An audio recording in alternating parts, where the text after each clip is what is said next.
بسم الله الرحمن الرحیم. السلام علیکم ورحمت الله وبرکاتہ. نن زمونږ به نورانی او تجویدی قاعده کې لسم نمبر درس دی. مخکې درسونو کې مونږ قاف، کاف، غین، خا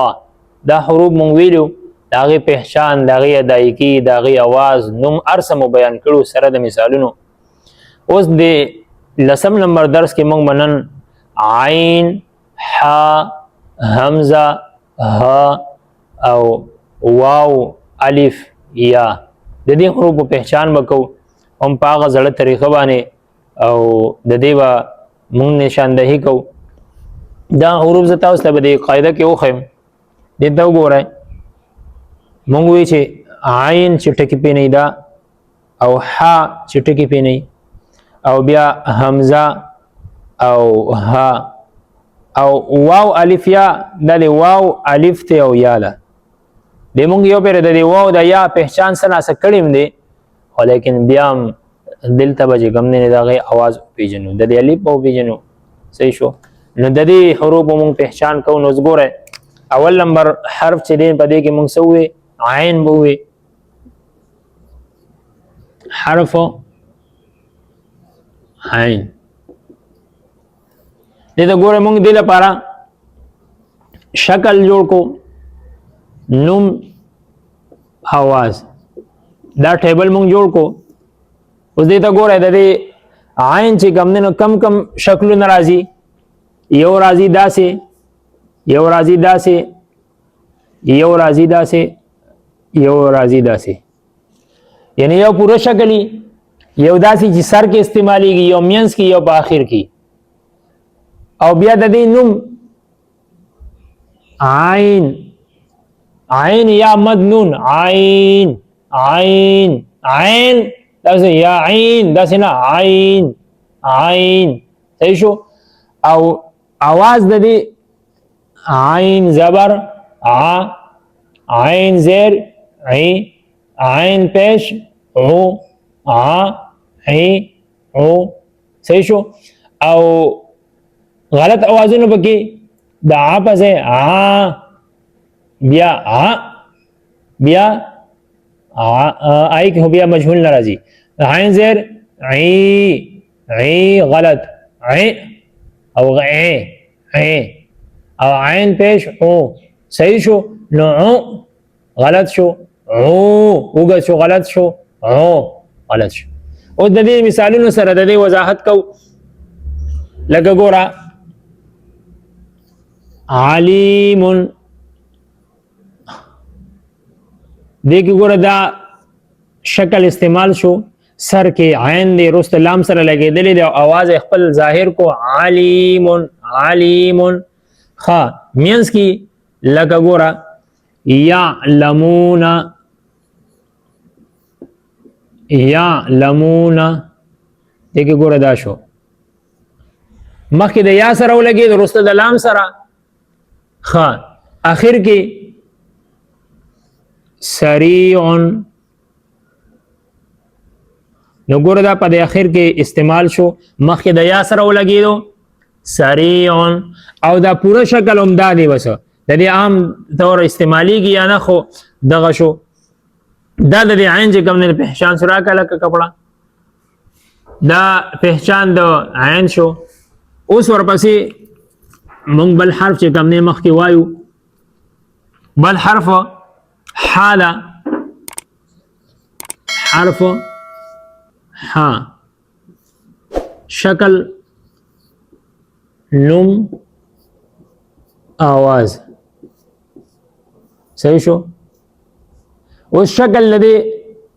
حا، حا، حا،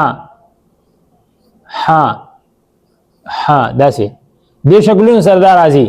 آواز د دې حا، نوم د دې حا زبر حا، حا زیر حی، حا پیش حو، ها او خا دا اینه چې فرق پکې، حا، حی، حو. نو ها، ها، حا او هی، هی، هی، هی او دارنګي حو. نو حو، حو، حو غلط شو. اوس د دې مثالونه ورکو لکه ګوره حبط دلته ګوره دا استعمال شو په میز کې استعمال شي لکه يحكم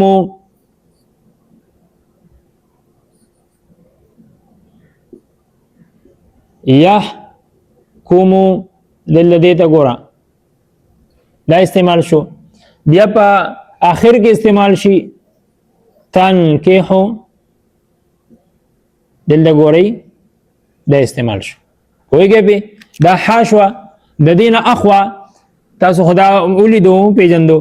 دې نه اخوا ته ګوره دې پسې بیا حمزه ده حرف حمزه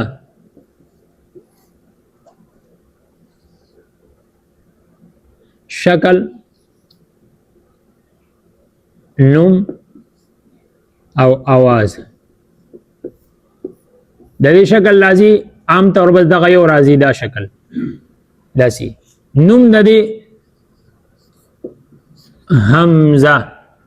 صحیح شو او आवाज د دې حمزه زبر ا ای او دا د دې आवाज شو. د دې شکل خو بس ارزه کې یو شان راځي لکه ګوره کو اول کی کو آخر کی سآلا ور دې له حمزه استعمال شوی دا. ها کله کله داسي چې دا د الف شکلی داسي او لپاسه به زبر زیر پیشي نو دام چې کم نه بیا لکه اقرا دا مخکې الف او چې کله زبر زیر پر راغی نو بیا ته حمزه جوړه شونه دې شکل کې دا استعماليږي.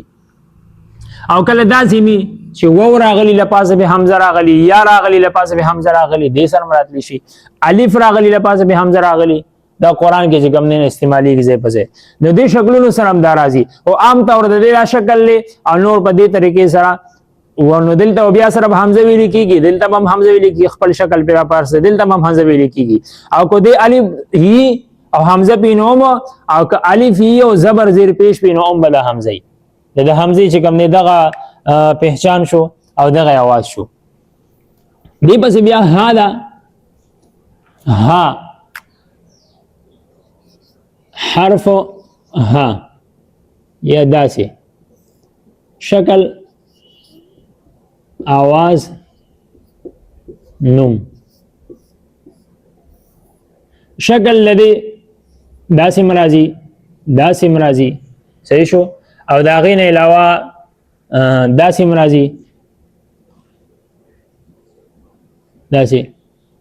مرাজি دا مختلف شکلونو کې راځي په مینس کې په اخر کې په اول کې لکه ګوره دا لومبي دا دی دا وکا ها د دې आवाज شو او ها زبر ها د دې आवाज شو حال چې کوم نه دی مونږ دلته شي غلط ولیکو आवाज دلته ولیکا ها زبر ها او دلته نو ولیکا ها د نوم شو او ها زبر ها هي هو د دې आवाज شو. ها مثالونو سره وضاحتو کا ها لکا دلته ها استعمال شو یلحسو مینس کې راغی خیال مو دی دا شکل تا ګوره منه به دلته خیال مو دی د دې شکلونو سره د دې استعمال کیږي دا هوا اوس ورپسې مخکې ته دا واو الفیا دا مونږ ویلمو واو او یا دا مونږه سزا کې ویلمو او الف مو سره ملګری کا دا واو او یا خپل ځای کې ویلو چې کم زینا ادا کېدو او کم حروف سره دا ملګریو خو بده کې دا چې کله دا مدای معنا دا چې واو الف یا د لپاسه غوړندې او مخ کې د دې حرکت د دې مناسبي دا واو مخ کې چې کوم نه پیشي د یا مخ کې زیری د الف مخ کې زبري او غار او وخت زبري نو دې ته مد ویل کېږي د دې आवाज بیا په جدا طریقې ګوره تاسو د دې لپاره شکل جوړ کړئ او نوم او आवाज ګوره واو دغه شکل له د یام دا شکل له الف د الف دا شکل له صحیح شو نوم د دې واو دی یا دا او دارنګه الف دی دا د دې نوم دی الف الف لام فا د دې आवाज و یا او دا خدا مونږه هغه زړه حروف یاد کړو اوس ګوره دا چې کله مدای نو بیا به د دې داس طریقې سره आवाज نه راځي د دې आवाज به راځي بو بی با ګوره چې کله دا مداو نه د دې आवाज بیا بو نه دا و دا د دې واو आवाज شو بی ای دا با دا ا دا نور حروف سره بلګېدلې په خپل ساکینی نه د دې اوازونو بیا په دې طریقې سره راځي لکه ګوره مثال بابن دغه ګوره د الف आवाज دلته وکړو بابن چې دا با ته لګي بیا نه کوي با دا ا आवाज د الف شو دا رنګي ګوره یخشا دلته الف استعماليږي یخشا دا کړه زبر چې کوم نه الف یخ شا شا ا نه دا د الف आवाज شو د دې واو आवाज لکه ګوره یتلو او یتلو او د دې आवाज ورکو یغنی د یا आवाज یغنی دا ای نی ای نو معنا دا شو چې د دې واو الف یا چې کله مدای نو د دې اوازونو په دې طریقې شکلونه ماغه دي دغه پر زمونږ د حروف چې اول کم نورانی قاعده کې اول مفردات دا ختم شو ما تاسو ویلو په اول کې په اول درس کې چې ګوره د دې ترتیبونه مختلف دي صوتی ترتیب دی شکلی ترتیب دی نو ګوره شکلی ترتیب کې دغه د اهل لغت ترتیب شو چې هغه دا دی چې مونږ وې دغه ګوره دا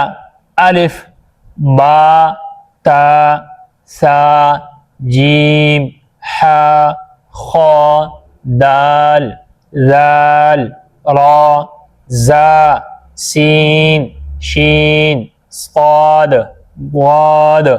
طا ظا عین غین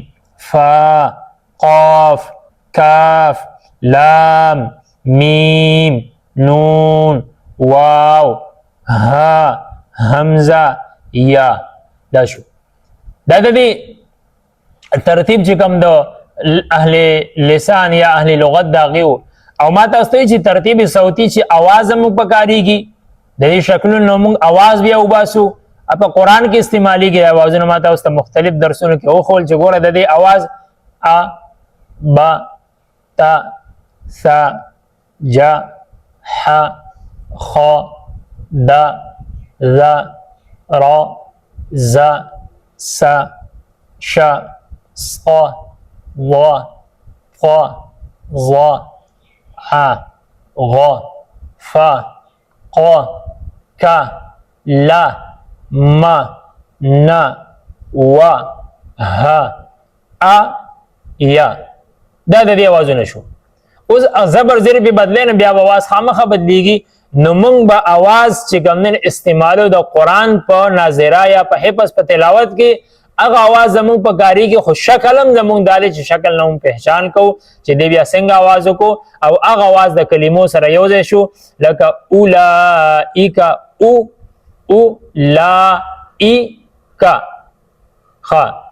هدن هو دن هو دن علم لم لم تا را کیف ار یو خپل आवाज چې څنګه په حرف باندې حرکت راځي هغه جن आवाज د وباسي دغه आवाज د سیکول بګاری هو چې د आवाज مخولي شي مزیدار شي ان شاء الله آینده درسونو کې بیا نور وایو چې مخکې کم مرکبات دي د دې بیا چې کم سجوړيږي بیا کم ضروري قواعد دي چې هغه مونږ او پیژنو چې دا حروف کله نری شي کله غټ شي کله دیزه کې څنګه دل د څنګه دغه د دې پہچان وشي ان شاء الله زموږ تلاوت به هم سم شي. مخکې درسونه کې به نور خبره کوو. واخر دعوانا الحمدلله رب العالمین.